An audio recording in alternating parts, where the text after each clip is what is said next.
Hello everyone, आप सभी का स्वागत है स्टडी डायनेमिक्स में। और आज की वीडियो में हम लोग 26 सितंबर के जो इंपॉर्टेंट करंट अफेयर्स को डिस्कस करने वाले हैं। तो सबसे पहले जो इंपॉर्टेंट हेडलाइन है उसको कवर करते हैं। प्राइम मिनिस्टर नरेंद्र मोदी जो इन्होंने अभी नया प्रोजेक्ट लॉन्च किया आपका कहाँ पे 1.2 लाख करोड़ का 5 स्ट्रीट फ्रॉम बंसवाड़ा राजस्थान से इन्होंने लॉन्च किया। जिसमें आपको जो मेन ऑब्जेक्टिव क्या है, people to buy promote a swadeshi product. Next headline आपका world food India new Delhi. So world food summit जो आपका हो रहा है वो कहाँ पे हो रहा है, न्यू दिल्ली में। और ये बहुत बहुत बहुत इंपॉर्टेंट है, क्योंकि अगर आप कोई रिसेंट एग्जाम में अपियर होने वाले हो सो मोस्ट इंपॉर्टेंट है, क्योंकि वर्ल्ड लेवल पे अगर हो रहा है। सो वर्ल्ड फूड इंडिया समिट कहाँ पे हो रहा है, तो ये भारत मंडपम है आपका न्यू दिल्ली में, जहाँ पे इसको समिट को करवाया जाएगा। So India has triple strength of diversity, demands and skill. So India का अगर देखा जाए तो फूड सेक्टर में भी इंडिया ने काफ़ी ज़्यादा इंप्रूव किया। और आज वीडियो आप लोग लास्ट तक देखना, क्योंकि बहुत सारे जो है वो साइंस के भी बहुत सारे न्यूज़ है, इसके अलावा जो इंटरनेशनल न्यूज़ है जो कि क्योंकि 11 ईयर हुए आपका मेक इन इंडिया के, और इससे रिलेटेड आपको बहुत सारे PIB में न्यूज़ आए हुए हैं। सो नेक्स्ट जो हेडलाइन है ये आपका defence ministry sign a deal with the HAL to procurement of the Tejas jet. ठीक है, 97 तेजस जेट जो वो खरीदा जाएगा। और यहाँ पे आपको अमाउंट दिया हुआ, अमाउंट याद करने की ज़रूरत नहीं है, बट आपको याद रखना है कि तेजस जेट जो है वो अभी प्रोक्योर किया गया है। नेक्स्ट न्यूज़ है आपका फॉर्मर फ्रांस के जो प्रेसिडेंट है निकोलस स्कॉर्जीस, ठीक है, इनको 5 साल के लिए जेल जो है वो किया गया। तो पर्सनैलिटी न्यूज़ करके पूछा जा सकता है आपको कि जो निकोलस थे, आपको निकोलस स्कॉर्जीस, ठीक है, ये न्यूज़ में थे और ये किस कंट्री से रिलेटेड है या कहाँ के प्राइम प्रेसिडेंट रहे हैं। तो ये फॉर्मर फ्रांस के प्रेसिडेंट है। इनका इन्वॉल्वमेंट किस चीज़ में था, आपको लीबिया में जो आपको मनी लॉन्ड्रिंग हुआ था, और वहाँ पर जो आपको इलेक्शन में जो भी करप्शन वगैरह हुआ था, वहाँ पर इन्होंने फंड किया हुआ था। तो इसके वजह से वहाँ को उनको फ्रांस में क्या मिला है, 5 साल का जेल मिला है। नेक्स्ट न्यूज़ है आपका in junior shooting world cup India shooters clinch all 3 podium sports in women's 50 metre prone rifle events in New Delhi. So आपका जूनियर शूटिंग जो वर्ल्ड कप हो रहा है वो कहाँ पे हो रहा है, न्यू दिल्ली में हो रहा है, बस ये याद रखना आपको।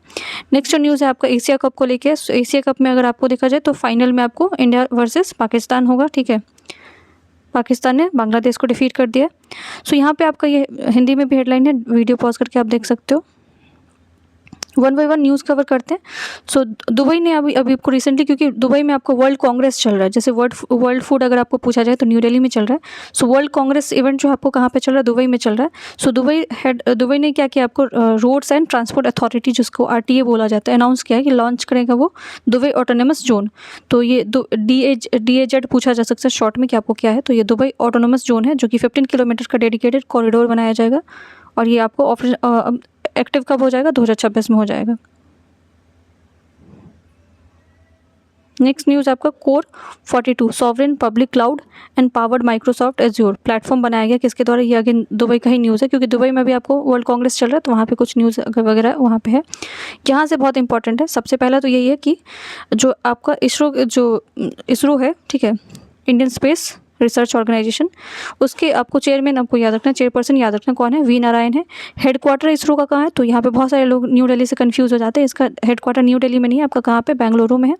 और इसरो बना कब था, तो ये स्टैटिक पोर्शन में आपको इसरो के बारे में पता होना चाहिए, क्योंकि अगर देखा जाए तो इंडिया में सबसे ज़्यादा इसरो और DRDO बहुत एक्टिव है।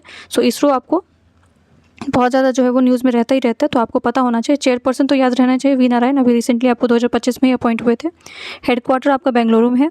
बना कब था, तो 15 अगस्त 1969 को बना हुआ था। अभी न्यूज़ में क्यों चल रहा है इसरो, तो ये आपको वैज्ञानिक जो उनकी कम्युनिटी, उन्होंने क्या किया, आपको जो आपका वीनस मिशन है, ठीक है, जिसको शुक्रयान मिशन बोला जाता है, उसके लिए उन्होंने एप्लीकेशन जो है वो रखा है, जिसमें आपको जो भी आपको वैज्ञानिक वगैरह हैं, जो भी साइंटिस्ट हैं, वो अपना प्रस्तुत कर सकते हैं, अपनी चीज़ें दे सकते हैं। सो थोड़ा सा आपको वीनस मिशन के बारे में देख लेते हैं, जिसको VOM बोला जाता है। सो इंडिया का फर्स्ट प्लान मिशन है टू वीनस को लॉन्च। ये अभी तक इंडिया ने अभी तक कोई भी जो है वीनस पे कोई जो अपना जो मिशन अभी तक नहीं भेजा है। सो ये पहला रहेगा आपका। ये लॉन्च एक्सपेक्टेड डेट है, ये एग्जैक्ट नहीं कि इसी ईयर में आपको हो जाएगा। एक्सपेक्टेड डेट है कि 2028 तक इसको लॉन्च करने की बात की जा रही है। इसमें जो लॉन्च व्हीकल है ये बहुत इंपॉर्टेंट है, आपको कौन सा रॉकेट यूज़ किया जाएगा, तो GSLV MK2 यूज़ किया जाएगा। थोड़ा सा वीनस के बारे में भी देख लेते हैं, स्टैटिक पोर्शन में साइंस का रिवीजन हो जाएगा आपका। वीनस जो है आपका ट्विन ऑफ द अर्थ भी बोला जाता है, अर्थ का जुड़वा बोला जाता है। इसके अलावा अगर आपको पूछा जाए कि सोलर सिस्टम में सबसे हॉटेस्ट प्लैनेट कौन सा है, सबसे गर्म प्लैनेट कौन सा है, तो वीनस ही है। नेक्स्ट न्यूज़ है आपका मैक्सिकन प्रेसिडेंट क्लॉडिया शेनबूम। देखो अब ये न्यूज़ आपका है उतना इंपॉर्टेंट नहीं है कि यहाँ पे आपको इमिग्रेशन वाला प्रॉब्लम बहुत लंबे समय से चल रहा है मैक्सिको और यूएसए का। अगर देखोगे तो यूएसए ने अनाउंस भी किया था कि वो वॉल वगैरह बनाएंगे और उसको क्या करेंगे, अपने एरिया को सिक्योर करने की बात किया था पहले भी। बट हमारे लिए क्या इंपॉर्टेंट है कि मैक्सिको की प्रेसिडेंट जो है, ठीक है, ये जो क्लॉडिया शेनबूम है ये आपको पहली वुमेन प्रेसिडेंट है कहाँ की, मैक्सिको के, तो इसलिए इंपॉर्टेंट हो जाता है। तो क्योंकि न्यूज़ में अगर ऐसा कोई पर्सनैलिटी होता है तो आपको क्वेश्चन बनने के मोस्ट प्रोबेबल चांसेस होते हैं। सो यहाँ पे न्यूज़ क्या चल रहा है आपका, Mexican president Claudia Sheinbaum condemns the immigration rates carry out by the United Nation by. अब यूनाइटेड नेशन का डे बाई डे कुछ ना कुछ एक्टिविटी आता है। अगर आपने देखा रिसेंटली H1 वीज़ा को लेकर आया हुआ था, इसके अलावा अगर देखा जाए तो टैरिफ को लेकर था। सो अगेन उन्होंने क्या किया, जो वहाँ से जो लोग माइग्रेट करके वहाँ जाते थे, यूएसए जाते थे, उनको जो किस तरह से वहाँ पे प्रॉब्लम, जिस तरह से प्रॉब्लम हो रहे फेस करने पड़े, तो उस चीज़ को लेकर न्यूज़ में था। बट आपको याद रखना प्रेसिडेंट का नाम। नेक्स्ट न्यूज़ आपका defence ministry boost the Atmanirbhar Bharat with the major LCA deal. So जो आपको लाइट कॉम्बैक्ट एयरक्राफ्ट है, LCA लाइट कॉम्बैक्ट एयरक्राफ्ट है, ये डील किया गया है। सो ऑलरेडी मैंने आपको बताया, तो ये डील किसके बीच में हुआ, हिंदुस्तान एरोनॉटिक्स लिमिटेड के बीच में और डिफेंस मिनिस्ट्री के बीच में हुआ, जिसमें आपको 97 लाइट एयरक्राफ्ट बनाने की बात की गई है, MK-1A बनाने की बात की गई है, और ये इंडियन एयरफोर्स को दिया जाएगा। इसका वर्थ अगर आप देखो तो 62,000 करोड़ रुपये जो है इसमें लागत की जाएगी। इसके अंदर आपको 68 फाइटर्स बनाने की भी बात की गई, 29 ट्विन सेट जो आपको एयरक्राफ्ट बनाने की बात की गई। तो ये सब इंपॉर्टेंट है, अगर मेंस पर्सपेक्टिव से अगर देख रहे हो तो इसमें आपको पता होना चाहिए जो डिफेंस सेक्टर में अब क्या क्या काम चल रहा है अभी। सो आत्मनिर्भर भारत को प्रमोट, तो ये आपको इंडिजीनियसली इंडिया में ही बनाया जाएगा। सो याद रखना आपको LCA, मेजर LCA। नेक्स्ट जो न्यूज़ है आपको BCCI को लेके है। सो अगर आप लोगों ने इंडिया पाकिस्तान का मैच जो आपको 21 सितंबर को हुआ था, अगर आपने देखा होगा तो उसमें आपने देखा था कि किस तरह से जो है वो जो इवेंट्स हुए थे और जो किस तरह से चीज़ें हुई थी जो कि आपको एथिकली करेक्ट नहीं था। सो BCCI officially file a complaint against the Pakistani cricketer Sahibzada Farhan and Haris, ठीक है, हारिस रऊफ, इनके खिलाफ जो है वो एक्शन लेने की बात की गई है BCCI के द्वारा, क्योंकि इनके जो एक्शन थे किसी तरह से एथिकल नहीं था। तो इसीलिए आपको ये न्यूज़ में इस चीज़ को लेके, बट थोड़ा BCCI के बारे में देख लेते हैं। सो जो आपका BCCI है वो आपको एस्टेब्लिश कब हुआ था, तो 1928 में बना हुआ था। जो आपको फर्स्ट टेस्ट इंडिया ने कब खेला था, तो ये आपको 1932 में खेला हुआ था। प्रेसिडेंट आपको याद रखना, पहले जो आपको BCCI के सबसे पहले जो आपको BCCI के प्रेसिडेंट कौन थे, R.E. ग्रांट गेवन थे। नेक्स्ट जो न्यूज़ है आपका renewable energy equipment scales rapidly. So अब यहाँ से आपको बहुत सारा इंपॉर्टेंट न्यूज़ है। अगर आप कोई भी एग्जाम के लिए अपेयर होने वाले हो तो यहाँ से आपको थोड़ा या तो नोट्स बना लेना या तो आप लोग बार बार रिवाइज करना। 11 साल हो गया मेक इन इंडिया का। सो इसमें आपको बहुत सारे डेटा आए हैं, जैसे कि India is now third largest generator off the wind and solar energy. तो इंडिया का रैंकिंग आपको याद रखना कि पूछा जाए कि ओवरऑल इंडिया का रैंक, क्योंकि रिन्यूएबल्स एनर्जी सेक्टर में इंडिया का रैंकिंग पूछा जाता है। सो इंडिया क्या बन गया आपको, third largest generator off wind and solar power. Solar PV manufacturing capacity cross हो गया कितना, 100 गीगावाट से क्रॉस हो गया। पहले आपको टारगेट रखा था 100 गीगावाट, जो कि क्रॉस हो चुका है। यहाँ पे कुछ स्कीम है, सूर्य घर मुफ्त बिजली योजना become the world largest rooftop solar initiative, lighting of the 15+ जो आपको 15 लाख प्लस होम्स, जो कि 2025 में आपको बताया गया था। सो ये सूर्य घर मुफ्त बिजली योजना याद रखना आपको वर्ल्ड का सबसे लार्जेस्ट सोलर रूफटॉप इनिशिएटिव है, जो कि इंडियन गवर्नमेंट की है। इसके अलावा आपका रैंकिंग याद रखना है, थर्ड लार्जेस्ट इंडिया बन चुका है किस चीज़ में, सोलर और विंड में।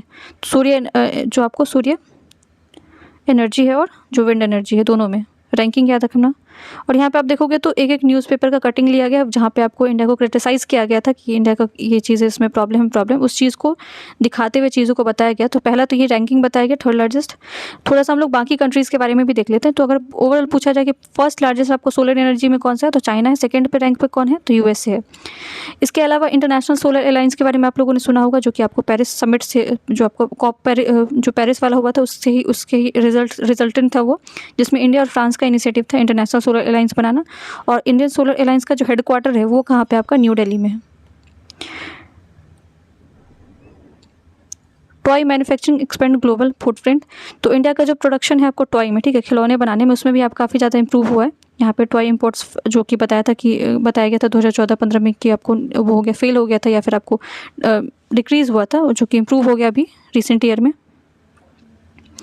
नेक्स्ट न्यूज़ आपका डिफेंस मैन्युफैक्चरिंग नेशनल सिक्योरिटी से रिलेटेड है। सो इंडिया का डिफेंस जो प्रोडक्शन है वो आपको कितना राइज हुआ, ये डेटा उतना इंपॉर्टेंट नहीं है, बट आपको याद रखना कि काफ़ी इंप्रूवमेंट हुआ है। यहाँ पे कुछ चीज़ें हैं जो कि हम लोग देख लेते हैं। 65% of defence equipment now made in India. तो आपको जो 65% जो चीज़ें बन रही हैं डिफेंस सेक्टर में वो आपको इंडिया में ही बन रहा है। सो मेड इन इंडिया जो आपका जो इनिशिएटिव लिया गया था मेक इन इंडिया वो आपको सक्सेसफुल दिखाने की कोशिश की गई यहाँ पे। नेक्स्ट जो न्यूज़ है आपको ये बहुत इंपॉर्टेंट है, यहाँ पे आपको इंडिजीनियस मेडिकल डिवाइसेस जो है, ठीक है। सो मेडिकल सेक्टर में देखा जाए तो इंडिया लैग कर रहा था, बट अब अभी जो 11 ईयर जो मेक इन इंडिया का हुआ इसके तहत बताया गया कि आपको इंडिजीनियस मेडिकल डिवाइसेस जो है इंडिया में डेवलप किए गए, जैसे कि यहाँ पे नेफिथ्रोमाइसिन लिखा हुआ है, ठीक है। तो नेफिथ्रोमाइसिन आपका क्या है, इंडिया का फर्स्ट माइक्रोलाइड एंटीबायोटिक, ठीक है। सो इंडिया ने पहला अपना खुद का इंडिजीनियसली जो है वो एंटीबायोटिक डेवलप किया है। इससे पहले इंडिया का खुद का नहीं था, इंडिया हम लोग क्या करते थे दूसरे कंट्री से मंगवाते थे। बट मेडिकल सेक्टर में देखा जाए तो कल ही मैंने आपको न्यूज़ कवर करके बताया था कि आपको जो है खासकर जो कैंसर डिटेक्ट करने के लिए AI जो है वो टूल डेवलप किया गया पंजाब के द्वारा। तो वैसे यहाँ पे जो अगर आप देखोगे तो मेडिकल सेक्टर में काफ़ी ज़्यादा इंप्रूवमेंट हुआ है, मेडिकल डिवाइस वगैरह जो इंडिजीनियसली डेवलप किया गया। ये नेफिथ्रोमाइसिन आपको याद रखना कि ये इंडिया का फर्स्ट जो एंटीबायोटिक है जो कि इंडिया ने खुद डेवलप किया है। नेक्स्ट न्यूज़ है कि India launches first indigenous semiconductor. तो ये जितना आपको 11 साल में जितने भी अचीवमेंट है, चाहे आपका डिफेंस सेक्टर में आपने देखा कि 65% आपको इंप्रूवमेंट जो आपको इंडिजीनियसली आपको सारी चीज़ें यहाँ पे बनाई जा रही है। सोलर में इंडिया का अपने रैंक, सोलर और विंड में देखा कि 3rd रैंक हो चुका है। उसके अलावा आपने नेफिथ्रोमाइसिन देखा जो कि आपको फर्स्ट इंडिया का एंटीबायोटिक है। अब यहाँ पे India launch is first indigenous semiconductor chip. तो विक्रम 32 बिट माइक्रो प्रोसेसर आपको पूछा जा सकता है कि क्या है। तो विक्रम 32 बिट माइक्रो प्रोसेसर आपका क्या है, इंडिया का फर्स्ट इंडिजीनियस सेमीकंडक्टर चिप है जो कि इंडिया में ही बनाया गया, तो इंडिजीनियस लिखा हुआ है। इसके अलावा इंडिया में जो है जो सेमीकंडक्टर है, अगर आप देखोगे तो रिसेंट ईयर में सेमीकंडक्टर पे बहुत ज़्यादा ध्यान दिया जा रहा है, क्योंकि अगर वन ऑफ द जो आपको राइजिंग इंडस्ट्री बोला जाता है इसको, ठीक है।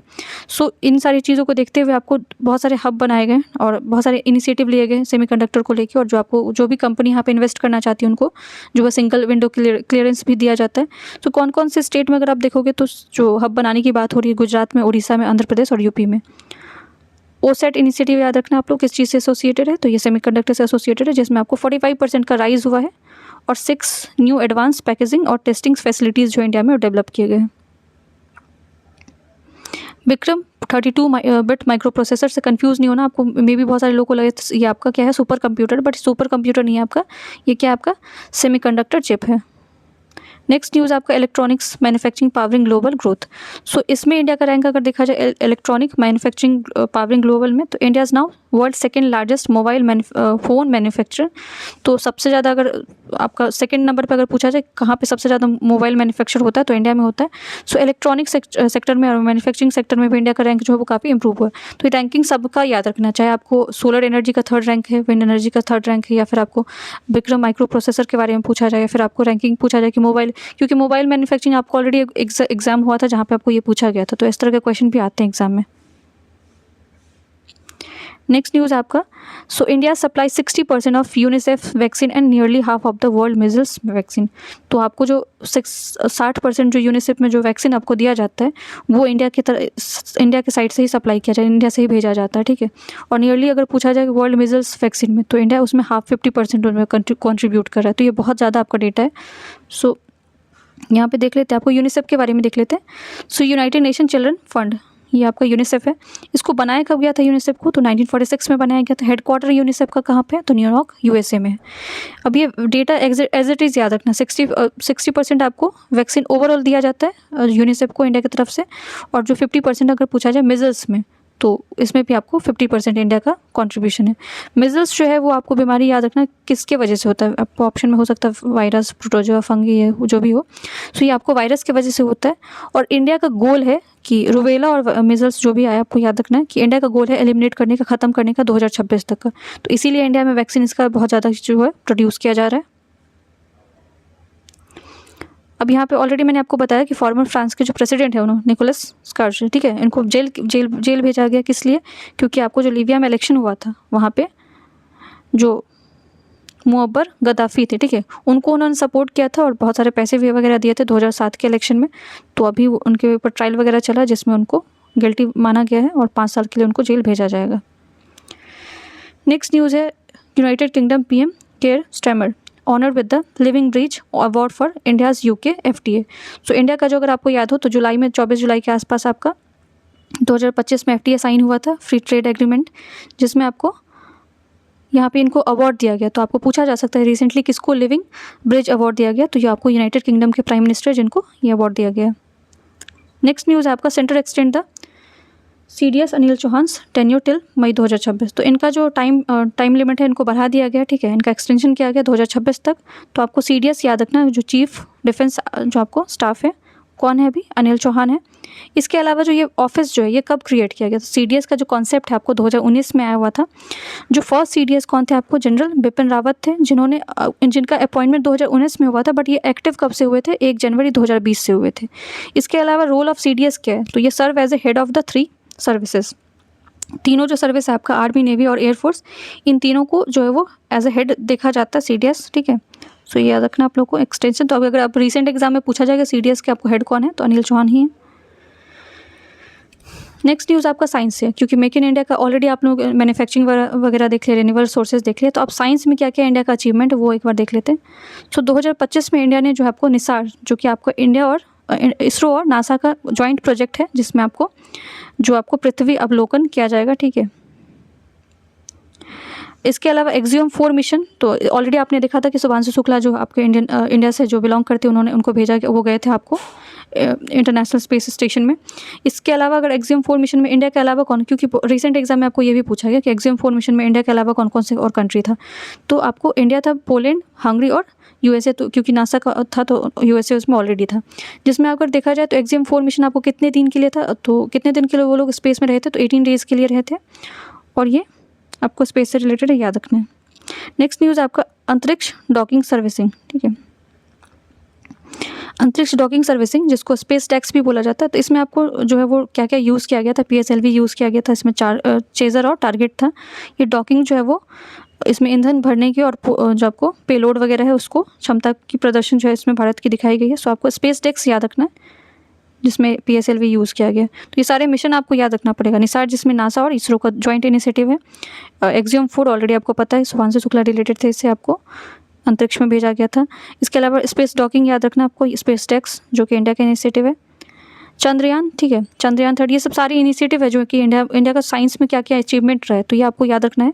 चंद्रयान 3 है जो है 2023 में आया था आपका, ठीक है, और 2023 में जो है इसको 23 अगस्त को लॉन्च किया गया था। 23 अगस्त को यहाँ पे लैंडिंग हुई थी, तो इसीलिए 23 अगस्त को आपका स्पेस डे भी सेलिब्रेट होता है, तो स्पेस डे भी याद रखना आपको। साइंस डे आप लोग को ऑलरेडी याद होगा, 28 फेब को होता है। आदित्य L1, ये भारत का पहला सौर मिशन था। इससे पहले इंडिया ने कभी जो है वो सन पे कोई मिशन नहीं भेजा हुआ था, तो आदित्य L1 मिशन याद रखना आपको। ईयर भी याद रखना, 2023 में था ये। नाविक, ठीक है, जैसे अगर आपने GPS सुना होगा, GPS इंडिया का तो नहीं है, तो GPS किसका है, USA का है। तो जो आपको नेविगेशन सिस्टम होता है, इंडिया का नेविगेशन सिस्टम कौन सा है, सो नाविक है, ठीक है। ये आपका Indian regional navigation satellite system, ये यूज़ करता है IRNSS। इंडिया का GPS सिस्टम है। आपका कवरेज कितना है इसका, तो आपको 1500 किलोमीटर के आसपास ये कवर कर सकता है। इसके अलावा अगर देखा जाए तो वर्ल्ड में आपको कौन कौन से नेविगेशन सिस्टम है, तो ग्लोनास है, ठीक है, जो कि रसिया का है। गैलीलियो है, यूरोपियन यूनियन का है। वीडियो किसका है, चाइना का है। इंडिया का आपको याद रखना नाविक है, 2023 में आया था ये। अब पृथ्वी अवलोकन उपग्रह ये वगैरह आपको थोड़ा सा देख लेना। चंद्रयान का तीनों देख लेते हैं। सबसे पहला अगर आपको पूछा जाए, पहला चंद्रयान मिशन जो आपका कब लॉन्च किया गया था, तो 2008 में किया गया था, जिसमें आपको सैंपल वगैरह कलेक्ट करने की बात की गई थी मून से। चंद्रयान जो आपको सेकेंड आया था 2019 में आया था, जिसमें आपको बहुत ज़्यादा सक्सेसफुल नहीं रहा था। चंद्रयान 3 जो था आपको 2023 में आया था, जिसमें आपको 23 अगस्त को जो लैंडिंग कराया गया था आपको, और इंडिया इसके साथ 4th कंट्री बन गया था सॉफ्ट लैंडिंग करवाने वाला साउथ पोल पे, मून पे, ठीक है। नेक्स्ट जो मिशन यहाँ पे लिखा हुआ मंगलयान मिशन, ये 2014 में आया था इसमें, ठीक है। इसरो ने मंगल की जो मंगलयान पे भेजा गया था, मार्स पे भेजा गया था। मार्स आपका जो है वो स्टैटिक पोर्शन में याद रखना आप लोग, किस तरह का प्लेनेट है, तो रेड प्लेनेट बोला जाता है इसको। नेक्स्ट न्यूज़ आपका, home ministry cancel the FCRA certificate of Sonam Wangchuk. तो अगर आपको पता है तो रिसेंटली आपने देखा कि लद्दाख और लेह में आपको बहुत ज़्यादा प्रोटेस्ट चल रहा है, ठीक है। सो जो प्रोटेस्ट चल रहा है, इसके अलावा यहाँ पे सोनम वांगचुक बहुत ऑलरेडी न्यूज़ में आपको, सो इनके खिलाफ जो है वो इनका जो सर्टिफिकेट था आपको FCRA के बारे में, उसको कैंसिल कर दिया गया है। और जो FCRA के बारे में, क्योंकि स्टैटिक में आपको FCRA पता होना चाहिए क्या चीज़ है ये, फॉरेन कॉन्ट्रीब्यूशन आपको रेगुलेशन एक्ट है। FCRA एक्ट जो है आपको 1976 में, ओरिजिनली अगर ये एक्ट पूछा जाए तो 1976 में आया हुआ था, जिसमें बहुत बार अमेंडमेंट हुआ। 2010 में अमेंडमेंट हुआ, 2020 में अमेंडमेंट हुआ, 2022 में भी अमेंडमेंट हुआ। बट हमें याद क्या रखना है कि आपको इसमें कौन कौन, क्योंकि फॉरेन कॉन्ट्रीब्यूशन रेगुलेशन एक्ट है, कौन कौन इसमें पैसे, किनको किनको पैसे जो है इसमें दिए जाते हैं और कौन कौन से एक्सक्लूडेड होते हैं। यही आपको एग्जाम पर्सपेक्टिव से आपको चीज़ें देखना है, पॉलिटिकल चीज़ों में आपको नहीं जाना है। सो एग्जाम पर्सपेक्टिव से अगर आप देखोगे तो फॉरेन जो कॉन्ट्रीब्यूशन रेगुलेशन एक्ट है, इसमें आपको कौन कौन इंक्लूडेड कौन कौन है। तो इसमें इंक्लूडेड आपको इंडिविजुअल, कोई इंडिविजुअल इंक्लूड हो सकते हैं, हिंदू अनडिवाइडेड फैमिली भी इंक्लूड हो सकते हैं, इसके अलावा कोई एसोसिएशन हो सकता है। और 2013 का जो आपको कंपनीज एक्ट है, ठीक है, उसका सेक्शन 8 बोलता है कि जो इसके अंदर रजिस्टर्ड कंपनी है उनको इसमें डोनेशन मिल सकता है। बट यहाँ पे इंपॉर्टेंट ये चीज़ है, एक्सक्लूडेड कौन है जो कि आपको FCRA के अंदर पैसे नहीं ले सकते हैं। तो सबसे पहले आपको जो MLA हैं, मेंबर ऑफ लेजिस्लेटिव असेंबली, उनको पैसे नहीं मिल सकते हैं इसमें, ठीक है। इसके अलावा पॉलिटिकल पार्टीज़ जो है वो भी इसमें पैसे नहीं ले सकते। अगर कोई भी इलेक्शन के लिए नॉमिनेटेड कैंडिडेट है, जो कोई इलेक्शन लड़ने वाला इंसान है, तो उनको भी पैसे इसके अंदर नहीं मिलेगा। गवर्नमेंट एम्प्लॉयज़ हैं जो कि आपको ऑलरेडी किसी गवर्नमेंट सेक्टर में जुड़े हुए हैं, उनको FCRA नहीं मिल सकता, फॉरेन कॉन्ट्रीब्यूशन नहीं ले सकते। जर्नलिस्ट भी नहीं ले सकते, मीडिया पर्सन भी नहीं ले सकते। तो ये लिमिट रखा गया, ठीक है, क्योंकि अगर जर्नलिस्ट और मीडिया पर्सन अगर लेने लगे तो फिर यहाँ पर ट्रांसपेरेंसी नहीं हो पाएगा, उनको पैसे से ख़रीदा जा सकता है। सो ये सारी चीज़ें आपको याद रखना, कौन कौन एक्सक्लूडेड, कौन इसमें नहीं ले सकते। तो MLA, political parties, election candidate, government employees, journalist and media. अब यहाँ पे जो लिमिट है कि आपको FCRA के अंदर आप कितना पैसा लिया जा सकता है, कितना आपको इसमें लेन देन किया जा सकता है, सो ये लिमिट आपको एज इट इज़ याद रखना है। 2022 में लिमिट आपको जो है वो डिफाइन कर दिया गया था। सो इसमें 1 लाख से लेकर आप 10 लाख तक के बीच में पैसे इसमें लिए जा सकते हैं। और इसमें अगर 1 लाख से और 10 लाख के बीच में आप पैसे लेते हो तो इसमें गवर्नमेंट आपको कोई इंटरवेंशन नहीं करेगा, ठीक है। बट यहाँ पे एक और चीज़ है कि अगर आप पैसे लेते हो तो क्या ये चैलेंज हो सकता है? तो हाँ, ये आपको हाई कोर्ट में ये चीज़ें चैलेंज हो सकती है। सो यहाँ पे न्यूज़ आपका सोनम वांगचू से था, ठीक है। और दूसरा आप FCRA आपको याद रखना, सोनम वांगचू और FCRA। नेक्स्ट न्यूज़ आपका Karnataka high court upheld the legality of centre सहयोग पोर्टल। अब यहाँ पे जो आपको सोशल मीडिया को लेके कुछ प्रॉब्लम्स जो भी है, अनलॉफुल एक्टिविटीज़, आपको याद रखना है कि सहयोग पोर्टल किस चीज़ से रिलेटेड है। ये सेंट्रल गवर्नमेंट का इनिशिएटिव है जिसमें आपको take down the orders of unlawful social media content. तो ये जो आपको सोशल मीडिया पे अनरेगुलेटेड कंटेंट वगैरह दिया जाता है, ठीक है, जिसमें आपको किसी तरह के जो है वो चीज़ें जो है वो नेशनल सिक्योरिटी को या फिर आपको चीज़ को हार्म कर सकता है। तो ये सहयोग पोर्टल इसीलिए बनाया गया था कि आपको जो भी चीज़ें हैं, जो अनफिल्टर्ड चीज़ें आपको सोशल मीडिया पे आती है, उसको हटाने के लिए ये जो है इनिशिएटिव। तो सहयोग पोर्टल याद रखना, आपको सेंट्रल गवर्नमेंट का इनिशिएटिव है। और रिसेंटली आपको इस चीज़ को इसलिए न्यूज़ में आपको कि यहाँ पे कुछ जो है फ्रीडम ऑफ स्पीच और इन सारी चीज़ों को लेकर न्यूज़ में था। ये क्वेश्चन आप लोगों के लिए, अगर वीडियो पसंद आता तो वीडियो को लाइक कर सकते हैं, और अगर वीडियो अगर और ज़्यादा पसंद आता तो चैनल को सब्सक्राइब कर सकते हैं। बट क्वेश्चन का आंसर अगर आप लोग करोगे तो उससे आपको बेनिफिट होगा, मेरा बेनिफिट नहीं होगा, इसलिए मैं 2 से 3 क्वेश्चन आप लोग को ऑलरेडी देती हूँ ताकि आपका रिवीजन भी होते जाए। So which film won the best feature film at the 71st national award? Jawan, Kathal, RRR और 12th फिल्म। फीचर फिल्म है, तो ध्यान से आप देखना, क्योंकि ऐसे क्वेश्चन में कन्फ्यूज़न इंसान को होता है। नेक्स्ट क्वेश्चन आपका, बेतला नेशनल पार्क जो है वो कहाँ पे आपको, ये India's first AI enabled nature experience centre बनाया गया, लेकिन ये कौन से स्टेट में? झारखंड, उड़ीसा, असम और मणिपुर में। Thank you so much.